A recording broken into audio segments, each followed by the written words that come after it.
Bismillahirrahmanirrahim.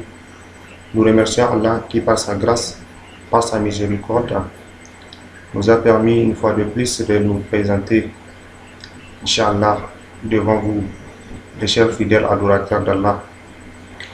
Et tout d'abord, j'aimerais vous saluer par le salut qui avait fait tous les messagers de Dieu, c'est-à-dire que la paix de Dieu soit sur vous tous qui me suivent ce matin, Inch'Allah. Et donc, comme il vous a été déjà annoncé, ce matin, par la grâce de Dieu, nous allons essayer de parler d'un thème qui fait l'objet d'importants débats à l'échelle nationale et à l'échelle internationale. Et ce thème n'est pas un autre que c'est de savoir qui est le sauveur du monde, ou bien qui est le sauveur de l'humanité entre Jésus-Christ et Mohammed. La paix de Dieu soit sur eux tous. Inch'Allah. Donc, plaise à Dieu, ce matin, nous allons essayer de vous donner un certain nombre des informations pour qu'ensemble nous puissions traiter ces thèmes par la grâce de Dieu, Inch'Allah. Et c'est grâce à un livre qui, par Allah subhanahu wa ta'ala, par sa grâce, m'a permis de réaliser.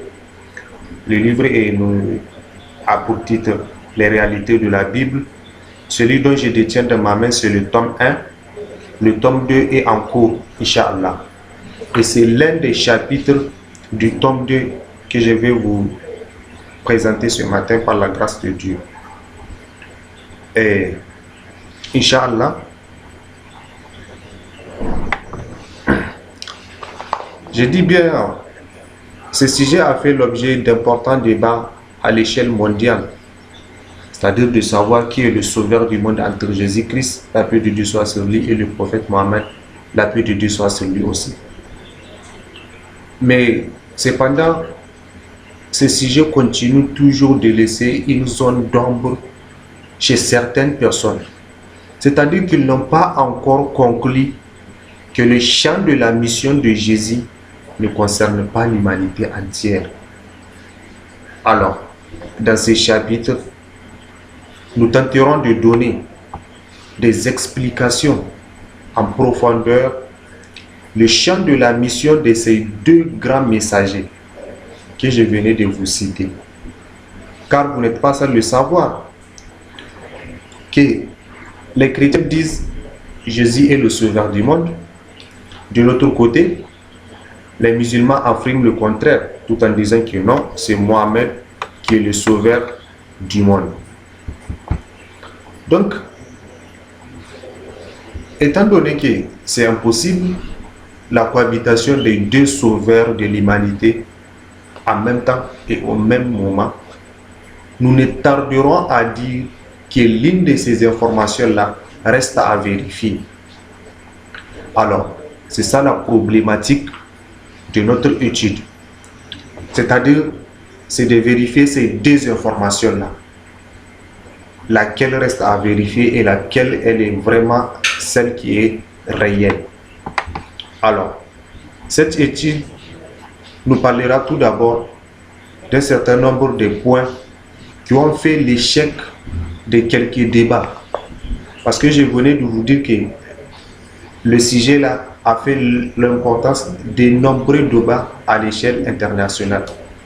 Alors cependant, nous allons essayer à travers des enquêtes que nous avions menées, nous allons essayer de vous dire, de vous donner un certain nombre de points au fait, qui ont fait que le débat a surgi toujours des questions. Alors, pour une bonne compréhension de ces sujets, dans notre salle en débat, j'ai dit bien, pendant les débats que les frères musulmans et les frères chrétiens font dans leur habitude, c'est-à-dire qu'il ne faut pas se lancer des défis. Ça, c'est le premier point que j'aimerais évoquer. C'est-à-dire, on n'est pas venu pour faire des querelles, on n'est pas venu pour se dire du n'importe quoi. Chacun dit qu'il détient la meilleure information dans ses mains. Alors chacun n'a qu'à venir exposer ce qu'ils pensent. Et ensemble, on va voir laquelle de ces informations-là reste la meilleure. Et chacun fait son choix. Donc, on n'est pas venu pour faire des débats en se lançant des défis, en se lançant des défis. Vous pouvez vraiment comprendre que lorsqu'on te lance un défi dans ton livre, ça va te faire mal en ce moment. À ce moment-là, tu perds même déjà les pédales pour bien comprendre ce qu'on va te donner comme message. Et déjà, ça casse ton moral à partir de ce moment-là. C'est pour cela, vraiment, moi, selon les études que j'ai menées, c'est des points qui font l'objet de l'échec de certains débats. Et la seconde des choses aussi, qu'on ne doit pas se traiter des menteurs. Pourquoi? Parce que quelqu'un va ouvrir son livre dont il pense qu'ils sont salis en dépend de ces livres-là. Il vous récite un verset, vous dites c'est faux. Ça fait mal. Même si que la personne n'a pas compris. Mes chers frères fidèles adorateurs d'Allah, comprenez que ça fait mal. Et là déjà, vous ne permettez pas à la personne de bien comprendre le message que vous êtes venu lui annoncer. Déjà, vous lui faites en sorte qu'il ne va pas comprendre. Alors ça, c'est le second point. Et le dernier point, c'est à nous tous, je vais parler ça. C'est-à-dire, on n'est pas venu pour faire les débats dans l'objectif ou bien dans le but de défendre les Écritures. Non. Le musulman n'est pas venu ou bien ne doit pas venir pour défendre les Écritures de son Coran. De même que les chrétiens, lui aussi, il ne doit pas venir pour défendre les Écritures de la Bible. Pourquoi je dis ça? C'est clair, c'est simple, je vais vous les expliquer. La réalité étant très facile à comprendre, on ne défend pas la réalité. On ne défend pas la réalité. Par exemple, vous dites à un enfant 1 plus 1. Il va vous dire c'est 2. À l'école primaire, on nous montrait un bâtonnet plus 2 bâtonnets, ça fait 2 bâtonnets. C'est simple pour vous expliquer. Mais qu'est-ce que tu vas dire pour défendre cette thèse-là qui 1 plus 1 est égal à 2? Je pense que là, on est parti loin. Pour défendre que 1 plus 1 est égal à 2, on est parti loin. Ça, c'est le premier point. Le deuxième point pour lequel j'ai dit qu'on ne défend pas la réalité, qu'on ne défend pas la vérité, c'est que vous n'êtes pas sans le savoir que dans le monde aujourd'hui, beaucoup ont la politique de défendre le mensonge. Ils vont venir vous parler du mensonge, mais en réalité, ce n'est pas ça. Vous allez croire. Il va faire tout pour que vous compreniez ça comme étant la réalité, mais n'étant pas la réalité. Il va passer par toutes les portes de ce monde-là possible pour vous dire que 1 plus 1 est égal à 3 et vous allez comprendre, vous allez le croire. Donc voici pourquoi, mes chers fidèles adorateurs d'Allah qui me suivez, j'ai dit ça là aussi c'est pas bon. On ne doit pas défendre les Écritures. On est venu exposer et expliquer la compréhension des Écritures là, c'est Dieu qui le donne. Et il donne ça à celui qui veut. Si moi, en tant que musulman, je viens, j'expose les écrits du Coran, celui qui a compris par la grâce de Dieu, il suit. C'est simple. Il n'y a pas d'obligation, il n'y a pas de forcer dans la compréhension du salut de Dieu. Si moi, je suis chrétien, je viens, j'expose les écrits de ma Bible, celui qui a compris n'a qu'à suivre. C'est simple. Et celui qui ne croit pas, c'est pas obligatoire, c'est pas obligé, tu n'es pas obligé de suivre. Et tu peux continuer tes recherches si tu veux. Mais, Inch'Allah, ce matin, mes chers frères fidèles adorateurs d'Allah, en tout cas, c'est ces 3 points-là que nos études nous ont prouvé que ça fait vraiment l'importance que beaucoup des débats n'ont pas eu leur réussite. Alors, et la seconde des choses que je vais parler, c'est un message que je vais lancer à l'endroit des musulmans et même des chrétiens. C'est-à-dire, les 2 livres, moi présentement, je connais un peu les 2 livres. Le Coran ne parle pas, c'est-à-dire d'une manière négative du prophète Mohammed. Le Coran ne parle pas d'une manière négative de Jésus. Il ne parle pas des choses qui ne concernent, qui ne cadrent pas de Jésus. C'est-à-dire qu'il ne minimise pas Jésus. Dans la Bible également, Jésus n'a jamais minimisé. Il n'y a aucun verset dans la Bible qui a minimisé le prophète Mohammed. Il n'y a pas ça. C'est-à-dire qu'il faut que vous sachiez, les deux là, ils s'aiment tous, ce sont des messagers de Dieu. Ils sont tous des messagers de Dieu. Donc, on ne doit pas, nous qui les suivons, c'est-à-dire on ne doit pas se faire des querelles entre nous. On ne doit pas se faire des querelles entre nous. Mais vous allez voir aujourd'hui les musulmans, ils lancent des défis, ils font beaucoup de choses à l'égard des chrétiens et aussi ils envoient des insultes de je sais quoi. Ça là aussi, ça fait qu'on ne peut pas se comprendre. On ne peut pas se comprendre. C'est pour cela, moi, ce matin, présentement, à mon propre nom, et grâce à la petite science que Dieu m'a donnée, j'aimerais vous dire d'abord que moi, je suis musulman. Et vraiment, j'aime beaucoup les chrétiens. J'aime beaucoup les chrétiens. Et c'est pour cela que je suis en train de réaliser de telles études, de tels travaux. Pourquoi je dis j'aime les chrétiens? Parce que vraiment je souhaite que d'un jour à l'autre, que la majorité, leur majorité, si possible, tous les chrétiens de nos jours là, puissent comprendre à travers ce message-là que nous lançons, le salut qui peut venir vers Dieu. C'est pour cela que je suis en train de vous exposer toutes ces choses-là. C'est parce que je vous aime. Je ne suis pas venu ce matin pour insulter qui que ce soit. Et c'est pour cela, dans l'introduction même de mon livre, j'ai bel et bien dit que mes études n'ont aucun rapport avec le fait de blasphémer la foi de qui que ce soit, que tu sois musulman ou que tu sois chrétien. Non. C'est des recherches que j'ai fait, j'ai consacré mon temps, j'ai fait des études. Et c'est ça que j'expose. Tout celui à qui Allah subhanahu wa ta'ala a permis de comprendre et il n'a qu'à suivre. C'est ça, moi, mon objectif. Je ne suis pas venu pour démentir les écritures de celui-là ou bien pour dire celui-là est un menteur. Non, je ne suis pas venu pour faire ça. Je suis venu juste vous présenter les résultats de mes études. Celui qui a compris n'a qu'à suivre. C'est tout ce que je peux vous dire par rapport à ça. Alors, donc, pour bien comprendre ces sujets-là, j'ai dit, nous devrons avancer les critères sur lesquels nous nous apaiserons afin d'identifier le sauveur de l'humanité.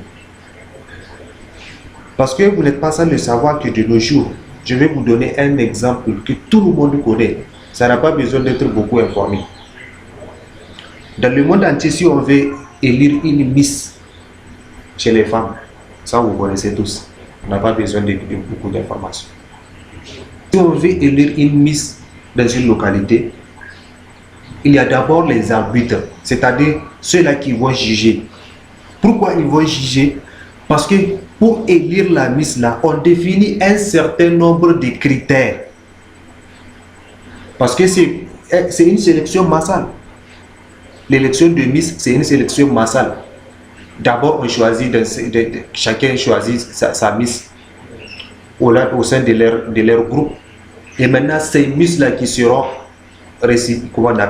qui seront recrutées, c'est parmi ces Miss-là également, on va choisir une meilleure parmi les meilleures. Vous voyez, une meilleure parmi les meilleures. Donc maintenant, pour bien mener ce choix-là, ils définissent des critères à l'avant. Par exemple, on dit la taille doit être de temps, la sveltesse, la finesse, tout ça là. En tout cas, tous les paramètres dont vous connaissez mieux que moi, ils définissent d'abord, ils disent c'est ça là, c'est ce, ou bien c'est cette femme là qui remplit ces conditions qui doit être élue comme étant la Miss. Donc vous voyez, c'est pour cela que cette étude également, aussi grandiose qu'elle est, elle doit reposer sur un certain nombre de critères.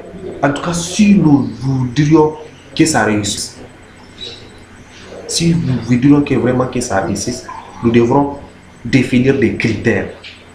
Cependant que la présente étude a posé, c'est-à-dire ces critères sur 2 points. Nous avons posé notre critère sur 2 points. Et pourquoi? Parce que comme les chrétiens prennent la Bible comme étant la parole de Dieu, et les musulmans de leur côté, ils aussi ils disent non, c'est le Coran, la parole de Dieu. Et les messagers dont les questions ici, c'est Jésus et Mohammed. Alors, c'est ainsi que nous disions, concernant ces 2 divergences-là, il n'y a pas quelqu'un de mieux placé que Dieu qui a révélé la Bible selon les chrétiens et le Dieu qui a révélé le Coran selon les musulmans pour nous départager cette question-là. C'est-à-dire pour nous dire qui doit être réellement le sauveur de l'humanité dans la Bible et dans le Coran. D'où l'objet du premier critère. C'est-à-dire dans ces 2 livres-là, nous allons poser la même question. Suivez-moi très bien, mes chers frères fidèles adorateurs d'Allah. Dans le Coran et dans la Bible, nous allons poser une même question qui fait l'objet du premier critère. C'est-à-dire poser la question à Dieu pour nous dire le genre de la mission de ces 2 messagers-là, d'où Jésus-Christ et Mohammed, que la paix de Dieu soit sur lui, dans la Bible et dans le Coran. Et le deuxième critère, c'est de poser la question à ces 2 messagers-là. Puisque Mohammed est venu pour dire qu'il est le sauveur du monde, Jésus-Christ il est venu pour dire qu'il est le sauveur du monde. Alors, selon la bouche des chrétiens, c'est Jésus-Christ, selon la bouche des musulmans, c'est Mohammed. Alors, nous allons poser la question à ces 2 messagers-là, dans la Bible et dans le Coran, pour nous dire, chacun va nous dire pour qui il a été envoyé réellement. C'est-à-dire, nous allons demander à Jésus, dans la Bible, pour qui Jésus a été envoyé. Dans le Coran, nous allons poser la question à Mohammed, pour qui tu as été envoyé, la paix de Dieu soit sur lui. Alors, c'est ça l'objet de 2 grands critères que nous sommes définis pour très bien avoir les résultats de cette étude-là. Alors, nous toucherons dans un premier temps le côté de la Bible, c'est-à-dire les 2 critères-là que nous venons de nous définir. Nous allons essayer de débattre ça dans un premier temps dans la Bible. Premier critère, demander à Dieu de nous dire pour qui Jésus a été envoyé. Ça, c'est le premier critère. Alors, nous allons chercher dans les écrits de la Bible si nous pouvons avoir la réponse à cette question-là, ou bien à ces premiers critères.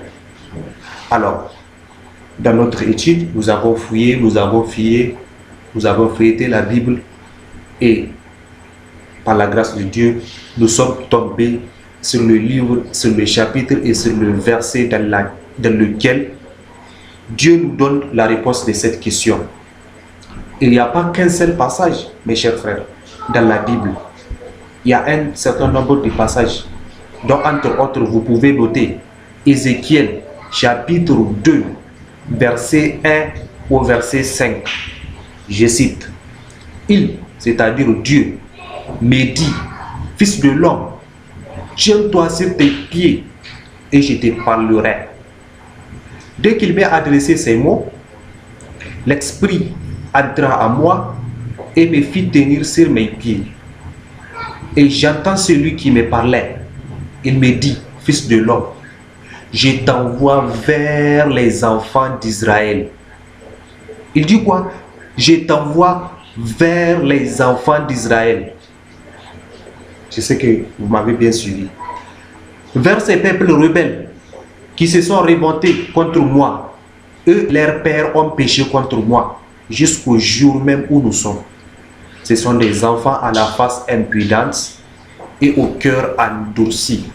Je t'envoie vers eux et tu leur diras, ainsi parle l'Éternel. Ainsi parle le Seigneur l'Éternel, qu'ils écoutent ou qu'ils n'écoutent pas, car c'est une famille de rebelles. Ils sauront qu'un prophète est au milieu d'eux.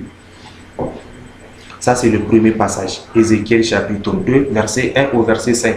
C'est ça que je venais de citer. Il n'y a pas que seulement ce passage de la Bible. Il y a également un autre. Ça, vous pouvez vérifier dans Actes des Apôtres, chapitre 5, verset 31. Je cite. Dieu l'a, c'est-à-dire Jésus, Dieu l'a élevé par sa droite comme prince et sauveur pour donner à Israël, je dis bien pour donner à Israël la repentance et le pardon des péchés. Alors,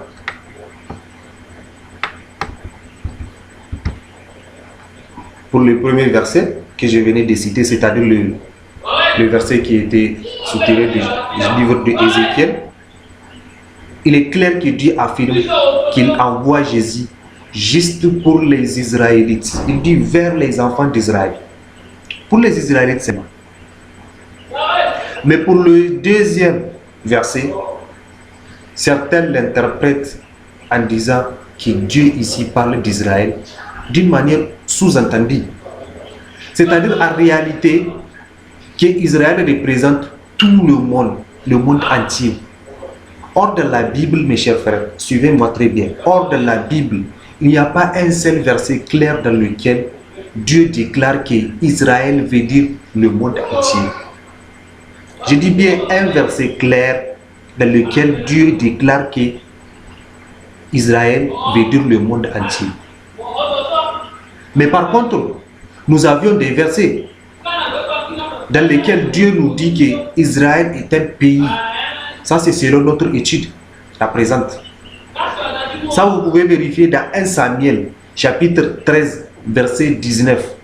Je cite. On ne trouverait point de forgeron dans tout le pays d'Israël. Dans tous les pays d'Israël. Car les Philistins avaient dit, empêchons les Hébreux de fabriquer les épées ou des lances. À travers ce verset, mes chers frères fidèles adorateurs d'Allah, nous comprenons bien qu'Israël est un pays. Israël est un pays et ne signifie pas tout le monde. Mais ce pays est différent des autres. C'est-à-dire le pays Israël est différent des autres. Pourquoi? Parce que lui, il est constitué par les 12 tribus. Pour ceux qui connaissent, les 12 enfants de Jacob, c'est ces 12 enfants-là qui constituent les 12 tribus d'Israël. Pour ceux qui connaissent un peu la Bible. C'est ceux-là qui constituent les 12 tribus d'Israël. Et chacune de ces tribus a été appelée nation. Chacune de ces tribus a été appelée nation. Et l'ensemble de ces 12 tribus-là, ou bien l'ensemble de ces 12 nations-là, c'est ceux-là qui constituent Israël. Donc vous voyez, c'est ça là que beaucoup des lecteurs de la Bible n'arrivent pas à comprendre. Ceci explique qu'Israël est défini à travers les 12 tribus d'Israël. Donc vous pouvez vérifier. J'ai des références par rapport à ça. Vous pouvez regarder dans Josué chapitre 11, verset 13. Toujours dans Josué chapitre 12, verset 7. Que Israël est défini à travers les 12 tribus. Seulement à travers les 12 tribus.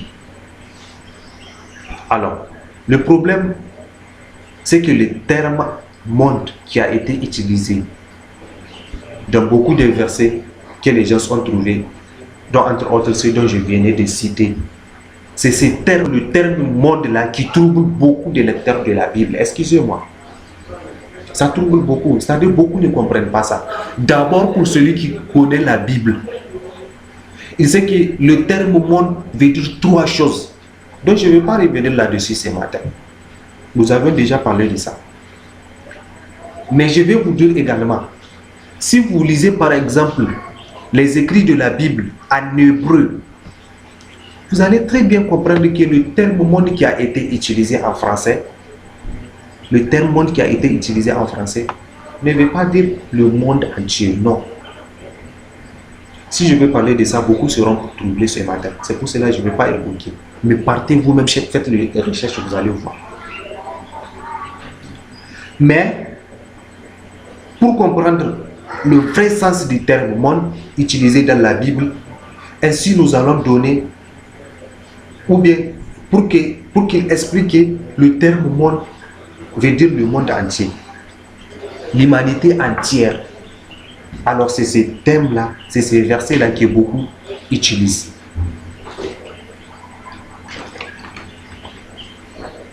Beaucoup pensent que le terme monde-là que Dieu a utilisé dans ces versets-là, ceci signifie le monde entier.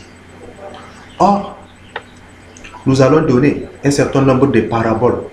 Ça là, c'est des choses qui se passent au milieu de nous, du jour à un autre, qui vont nous expliquer que clairement, le terme monde ne signifie pas l'humanité entière. Exemple, pour ceux qui connaissent la science statistique. La science statistique. Les statisticiens, s'ils veulent mener une étude, le groupe cible de leur étude, ils appellent ça comment? Population. Ils appellent ça population. C'est-à-dire, si par exemple, je voulais étudier, je voudrais faire une étude quelconque. Par exemple, dans un village, j'aimerais toucher rien que les femmes veuves. Je dis, j'ai un projet, je vais aller dans les villages, je vais aider les femmes veuves. Rien que les femmes veuves. Alors, dans ma statistique, si je vais aller définir, c'est-à-dire le champ de ma mission, le groupe cible que je vais appeler population, c'est ces femmes veuves-là, pas une autre. Pas une autre.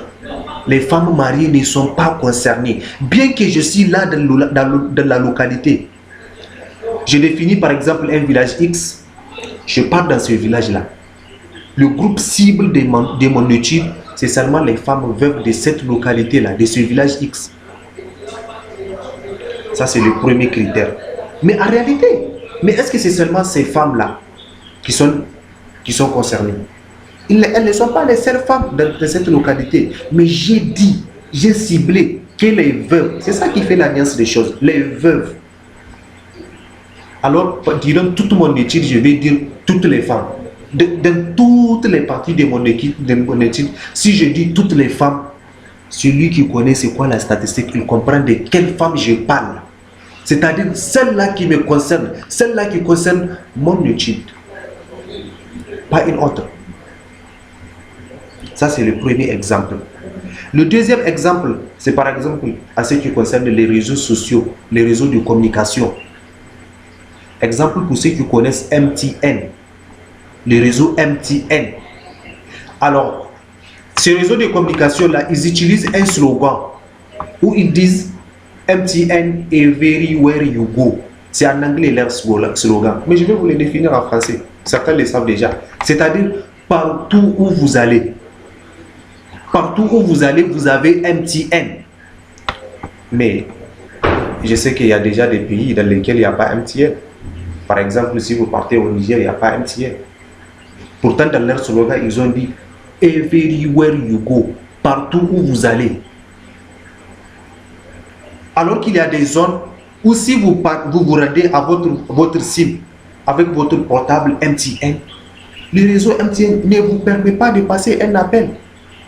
Pourtant, dans leur slogan, ils ont défini que c'est partout où vous partez dans le monde. C'est partout où vous partez dans le monde. Donc, vous voyez ça là, c'est l'un des exemples. On n'a qu'à méditer, mes chers frères. Suivez très bien, on n'a qu'à méditer. Donc, pour vous aider, ce n'est pas n'importe quel moment si on dit le terme que ça veut dire réellement ce qui a été dit. Ce n'est pas à n'importe quel moment. Et le deuxième exemple, c'est à ce qui concerne Move. C'est toujours les réseaux sociaux. Move. Ils disent, leur slogan qu'ils utilisent, c'est no limits. C'est-à-dire pas de limites. Move là, ça veut dire il n'y a pas de limites. C'est le même slogan qui a été reformulé depuis MTN, depuis Move. C'est le même slogan. Ça veut dire Move, partout où vous partez, vous pouvez utiliser. Mais par exemple, moi j'étais au Niger, par exemple. J'ai le réseau Move. Dans le pays où il y a Move, vous vous rendez dans un village, il n'y a pas le réseau. Move ne peut pas vous couvrir en réseau afin que vous puissiez faire un appel. Ça, c'est le deuxième exemple. Le Deuxième exemple. Et le second exemple que je vais vous dire, c'est une habitude qu'on a de nos jours. Par exemple, lorsqu'une femme accouche, on dit quoi? On a l'habitude de dire qu'elle a mis au monde un enfant. Qu'elle a mis au monde un enfant. Mais est-ce que, s'il vous plaît, est-ce que si on va donner la nationalité ou bien si on va définir cet enfant-là, encore, est-ce qu'on va le définir à travers tout le monde? Non. Il aura une nationalité, il y a une localité précise dans ce monde-là que l'enfant a été né. C'est un monde parmi tant d'autres. Mais ça ne veut pas dire le monde entier. C'est ça qu'il faut comprendre. Il y a le monde, dans un monde, le monde entre, un autre monde. Il y a le monde aussi qu'on appelle le monde entier. Deux choses qu'il faut comprendre. Ça là, si je peux peut-être retourner dans le français, peut-être vont comprendre, d'autres vont comprendre. Chaque mot a un sens propre et un sens figuré. Chaque terme du français a un sens propre et un sens figuré. Si on dit dans le sens propre le monde, ça concerne le monde entier, sans limite. Mais le sens figuré, chacun peut utiliser le monde dans le contexte que lui, il désire utiliser ce monde-là. Ça dépend. C'est vous qui détenez votre pouvoir pour utiliser le monde dans le contexte que vous désirez. C'est simple, c'est facile à comprendre. Alors mes chers frères, tout ceci pour expliquer que c'est seulement d'une manière intelligible nous arriverons à bien comprendre et méditer la Bible. Donc mes chers frères, vous voyez à travers cette brève explication-là que j'ai donnée, pour ceux qui auront la chance d'avoir le livre, il y a beaucoup d'exemples que j'ai donnés, plus que ça. Mais là, le temps est en train de partir, donc je suis en train de me résumer vraiment à l'extrême. Inch'Allah. Enfin, voici les versets qui démontrent clairement qu'Israël ne veut pas dire le monde entier. Parce que vous venez de, si vous m'avez bien suivi, il y a quelque part certains qui disent que non, Israël désigne le monde entier. Alors voici des versets dans lesquels Dieu nous dit qu'Israël ne signifie pas l'humanité entière. Vous pouvez regarder dans Josué chapitre 10, verset 28 au verset 29. Toujours Josué chapitre 8, verset 32 au verset 35. Deutéronome chapitre 31, verset 10 au verset 11. Alors, ça c'est en ce qui concerne notre premier critère. Alors, le deuxième critère, c'est-à-dire, c'est demander à Jésus lui-même pour qui Dieu t'a envoyé. Dans la Bible, nous allons poser cette question dans la Bible et nous voudrons avoir une réponse claire à travers des écrits bibliques. Alors, dans notre étude, nous avons feuilleté de la Bible et par la grâce de Dieu, nous sommes tombés sur des versets qui nous prouvent où Jésus a ouvert sa bouche pour parler, pour nous dire, voici le champ de sa mission.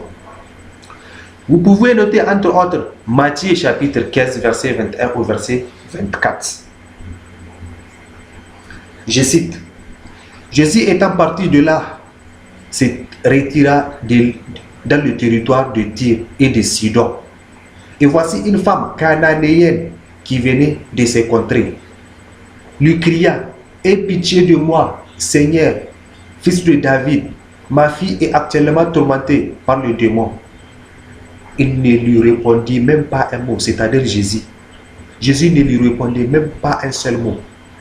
Et ses disciples s'approchent et lui dirent avec instance, c'est-à-dire disaient avec instance à Jésus, renvoie-la, car elle crie derrière nous. C'est-à-dire les disciples de Jésus étaient venus pour lui dire, renvoie-la, c'est-à-dire renvoie cette femme-là qui est en train de crier derrière nous.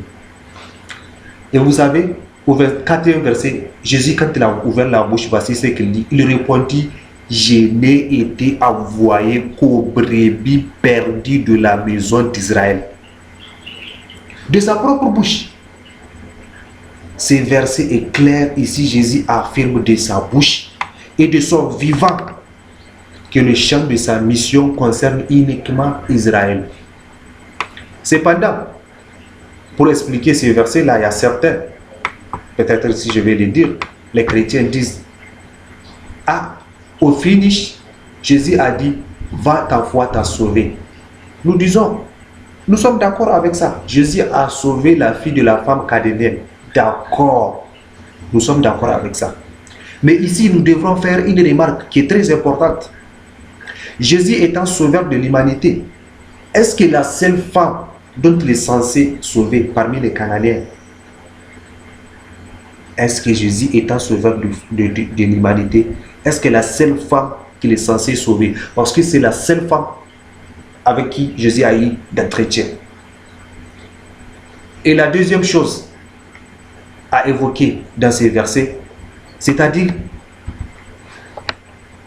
la guérir la fille de la femme cananéenne et prêcher l'évangile sont deux choses différentes à ne pas confondre. Jésus a seulement guéri la fille de la femme cananéenne, mais n'a pas prêché son évangile à cette femme-là. Jésus n'a pas invité cette femme-là à croire à lui. Il dit, va, ta foi t'a sauvé, c'est tout. Et c'est avec ces versets-là, ou bien c'est avec cette partie de ces versets-là, de ces passages-là, que beaucoup disent que, au finish, Jésus a dit, va, ta foi t'a sauvé. D'accord, la foi de la femme l'a sauvée et la fille était guérie. D'accord. Mais entre guérir et prêcher son évangile, c'est deux choses différentes, mes chers frères. Et nous disons également, Jésus est un sauveur de l'humanité. Est-ce que la femme cananéenne seulement qui est censée appeler? Non. Là également, vous voyez que ce que nous disons, ça ne tient pas, mes chers frères. Méditons très bien les versets. Méditons très bien les versets. C'est-à-dire, ce que je venais de dire, si on dit on va défendre, ce que j'ai compris là, c'est ça que je suis venu défendre, ça ne peut jamais marcher. Ce thème-là ne sera jamais conclu. Mais comprenez maintenant, par exemple, les deux choses là dont je venais de dire. Ça peut vous servir. Ça peut vous servir pour comprendre que vraiment Jésus ne doit pas être le sauveur de l'humanité. Vraiment. C'est selon sa bouche. Ce n'est pas moi qui est en train d'affirmer ça là. C'est selon sa bouche. On a vu ça, des versets dans la Bible. Et un autre verset qui confirme le champ de la mission s'arrête à partir d'Israël. Et lorsque Jésus envoya ses disciples, Jésus de son vivant, il a envoyé ses disciples. Mais bien avant, il les avait donné des instructions. C'est-à-dire, c'est comme si tu avais envoyé un enfant, tu lui dis une fois là-bas, là où je t'envoie, ne fais pas ceci, ne fais pas cela. C'est ça, Jésus aussi, il a fait la même chose. En envoyant ses disciples, il leur avait bel et bien dit, n'allez pas chez les païens, n'entrez pas dans les villes des Samaritains, allez plutôt vers les brebis perdues de la maison d'Israël. Voici les passages de la Bible qui nous parlent de cela. Matthieu chapitre 10, verset 5 au verset 8. Je cite. Tels sont les 12, c'est-à-dire les 12 disciples que Jésus envoya après leur avoir donné les instructions suivantes. N'allez pas vers les païens. 1. N'entrez pas dans les villes des Samaritains. Deuxième des choses. Allez plutôt vers les brebis perdues de la maison d'Israël. Il dit quoi? Allez plutôt vers les brebis perdues de la maison d'Israël. Allez prêcher et dites le royaume des cieux est proche. Jésus de son vivant, il n'a jamais dit à un de ses disciples d'aller prêcher à une autre personne non israélite. Voici un verset qui est là. C'est clair, tout le monde peut comprendre ce verset-là.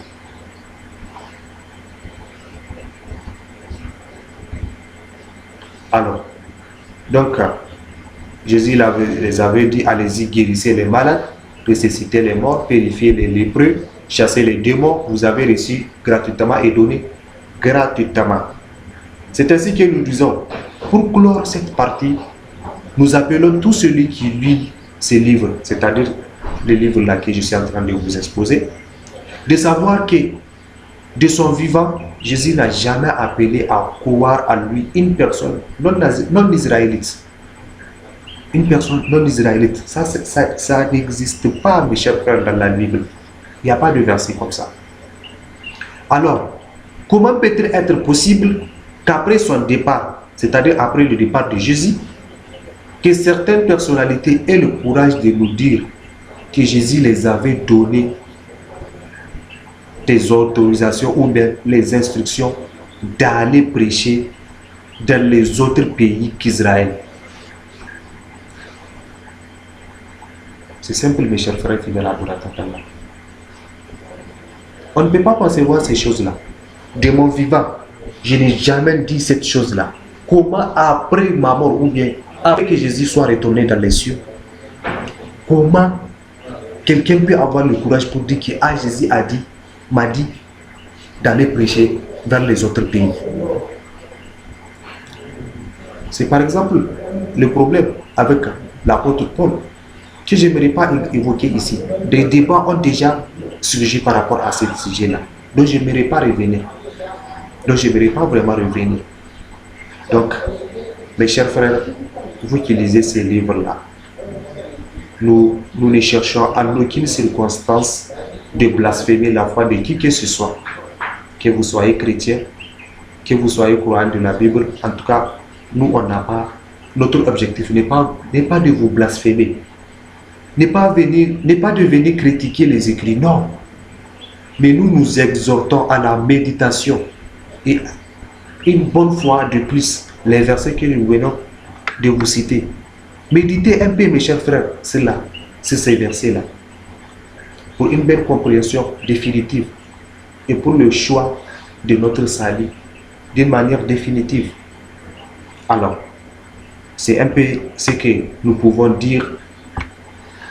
Il n'y a pas que ces versets dont nous venons de citer qui prouvent que Jésus est un messager juste pour les Israélites. Car nous avions aussi dans Matthieu chapitre 2, verset 6, nous avions Matthieu chapitre 15, verset 21 au verset 26, nous avons toujours Matthieu chapitre 10, verset 5 au verset 7, nous avons Jean chapitre 3, verset 23 et bien d'autres versets pour ceux qui auront la chance de voir le livre. Mais ces cités peuvent déjà nous servir de miroir pour clore ce débat. Et si et seulement si nous cherchons des preuves pour faire le choix de notre chemin, c'est-à-dire le chemin qui peut nous conduire au salut en Dieu. Eu égard à tout ce qui précède, nous allons à présent consulter le Coran tout en respectant les mêmes critères afin de connaître quel est le champ de la mission de Mohammed. La paix de Dieu soit sur lui. Nous revenons toujours dans le même critère, c'est-à-dire le premier critère qui a été défini lorsque nous étions dans la Bible. C'est ces mêmes critères-là qui vont revenir dans le Coran. Et le voici. Demandez à Dieu de nous dire pour qui Mohammed, que la paix de Dieu soit sur lui, a été envoyé. Alors, nous avons un peu vérifié dans le Coran et effectivement nous sommes tombés dans un chapitre du Coran, d'où c'est le 34e chapitre, au 28e verset, nous trouvons la réponse que Dieu nous donne par rapport à cette question-là.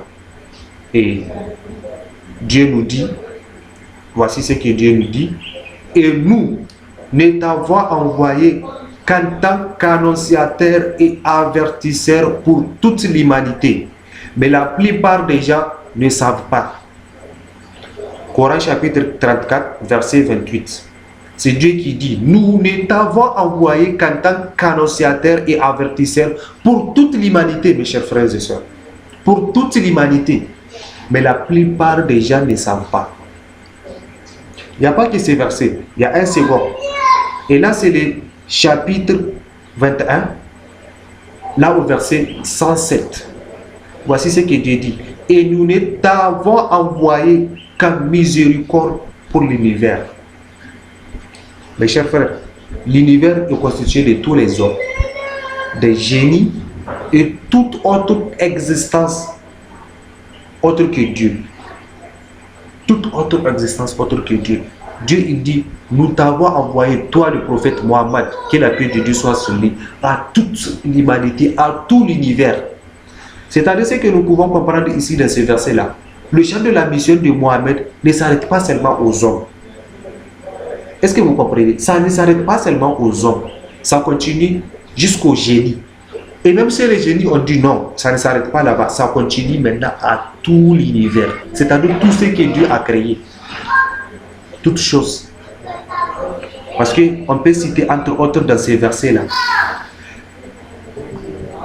De son vivant, Jésus, de son vivant, excusez-moi, le prophète Mohammed, la paix de Dieu soit sur lui, il a invité beaucoup de gens à croire à lui. Lui étant le sauveur de l'humanité. Première des choses. Et pour expliquer que Jésus, excusez-moi, Mohammed est le sauveur de l'humanité, c'est-à-dire dans la Bible, il n'y a pas de versets qui ont défendu le droit des animaux, qui a défendu les droits des animaux. Mais dans le Coran, le prophète Mohammed, que la paix de Dieu soit sur lui, il a défendu le droit des animaux. Pourquoi? Il y a des hadiths, un récit prophétique dans lequel le prophète, la paix de Dieu soit sur lui, il a annoncé qu'une femme, une prostituée, Dieu a pardonné les péchés d'une prostituée qui a abrévé un chien. Mes chers frères, un chien. Chez les Juifs, le chien est un animal impur. C'est un animal impur. Dans la Bible, j'ai un verset par rapport à ça. Le chien est un animal impur. Mais dans le Coran, dans les récits prophétiques, Mohammed, il dit une femme prostituée, Dieu l'a pardonné ses péchés parce qu'elle avait abrévé un chien qui était éprouvé de soif. La seconde chose, une autre femme, le prophète Mohammed, la paix de Dieu soit sur lui, il dit une femme sera châtiée dans l'enfer parce qu'elle a laissé mourir une chatte. Elle l'avait privée de ses droits. C'est-à-dire elle a cherché à domestiquer une chatte. Elle l'avait mis dans un enclos. Elle n'a pas laissé cette chatte-là aller chercher quoi manger. Elle avait laissé cette chatte-là et elle n'avait pas pris soin de cette chatte-là jusqu'à cette chatte-là mourir. Et le prophète, la paix de Dieu soit sur lui, il dit cette femme-là sera châtiée dans l'enfer. Mes chers frères, il n'y a pas ça, il n'y a pas que ça aussi. Le prophète, dans un autre hadith, le récit prophétique, il dit il n'y a pas quelqu'un, il n'y a pas un homme, il n'y a pas un génie qui va entendre parler de ma prophétie et qui ne croit pas sans qu'il soit parmi les gens de l'enfer le jour de la résurrection. Mes chers frères, le prophète Mohammed, il a parlé de ça, de son vivant. Ça c'est dans le... C'est ça que Dieu nous dit. Dieu nous dit qu'il a envoyé Mohammed à tout l'univers. À tout l'univers. Alors, tels sont les passages du Coran où Dieu nous confirme que Mohammed est le messager devant sauver toute l'humanité. Dans le second verset,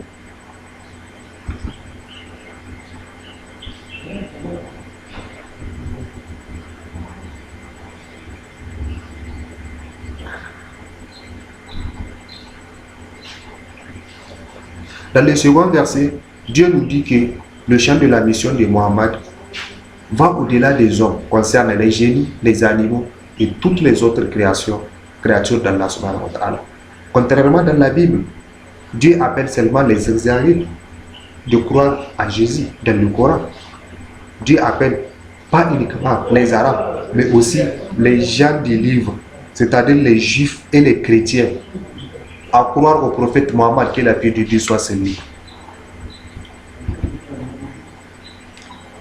Au chapitre 5, verset 17, verset 15 au verset 19, voici ce que Dieu dit aux gens du livre, c'est-à-dire les Juifs et les chrétiens. Notre messager Mohammed vous est certes venu, vous exposant beaucoup de ce que vous cachiez du livre, et passant sur bien d'autres choses, une lumière et un livre explicite vous sont certes venus de la part de Dieu. Mes chers frères, regardez, un verset clair. Donc Dieu il dit aux gens du livre, ceux qui connaissent le Coran, ils savent que si on dit les gens du livre, c'est-à-dire les Juifs et les chrétiens, c'est à ceux-là que Dieu s'adresse. Ça veut dire que dans le Coran, Dieu il appelle aux chrétiens de croire au prophète Mohammed. C'est clair, c'est dans le Coran.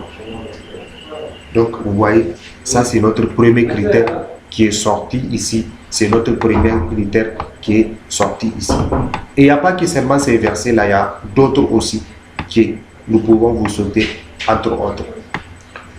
Et maintenant, c'est le premier critère. Tout ceci pour vous montrer que Mohammed est réellement le sauveur de l'humanité. Et le deuxième critère maintenant que nous allons nous définir, c'est-à-dire c'est demander, poser la question à Mohammed, que la paix de Dieu soit sur lui. Pour qui Dieu t'a envoyé? Pour qui Dieu t'a envoyé? Alors, lorsque nous veillons dans le Coran, nous pouvons effectivement voir que Dieu nous donne la réponse à cette question-là au chapitre 5.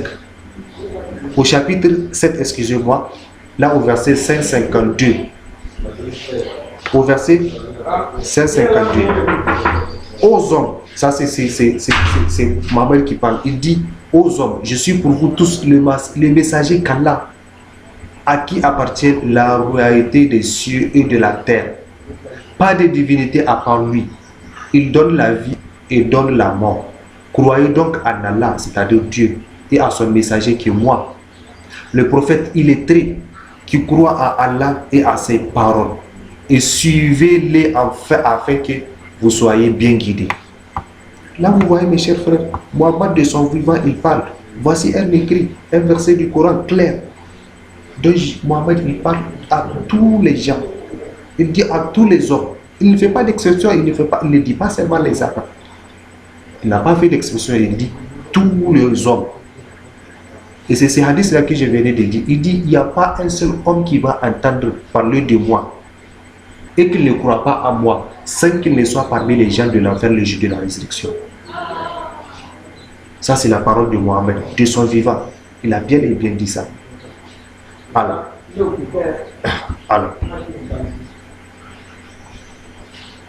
Donc, le prophète a dit par exemple qu'il a obtenu, toujours pour expliquer que les champs de sa mission concernent toute l'humanité, dans des hadiths qui est clair, j'ai parlé de ça dans le livre. Le prophète, il a dit par exemple qu'il a obtenu 5 choses qu'aucun autre messager ou prophète n'a obtenu.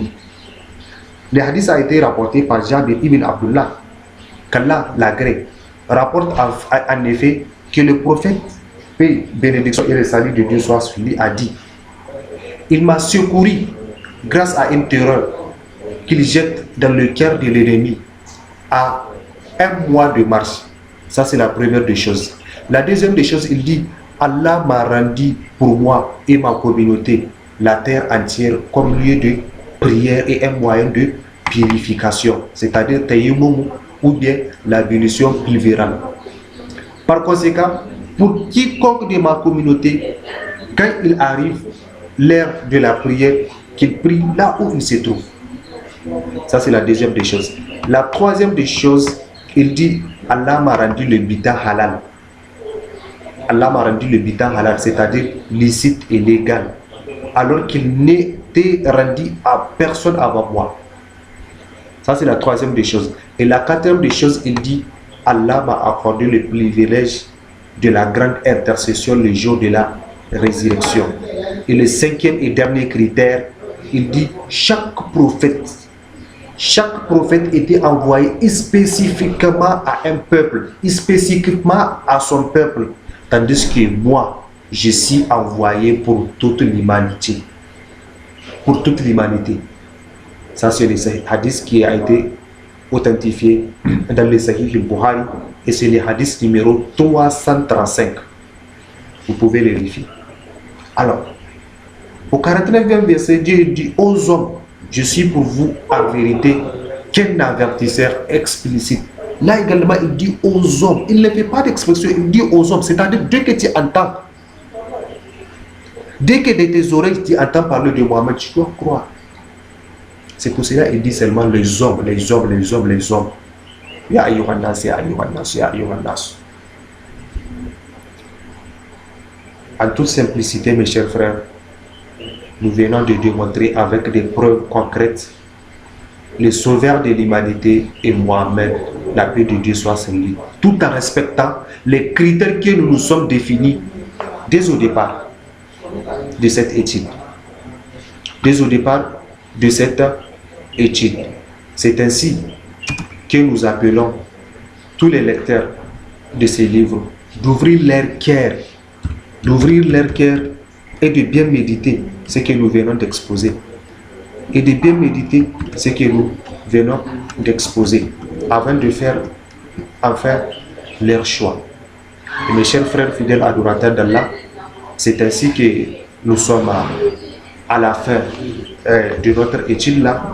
J'espère que pour ceux qui ont suivi, l'exposé a été bref et concis. Mais Inch'Allah, le livre est là, il est en cours, bientôt ça va sortir.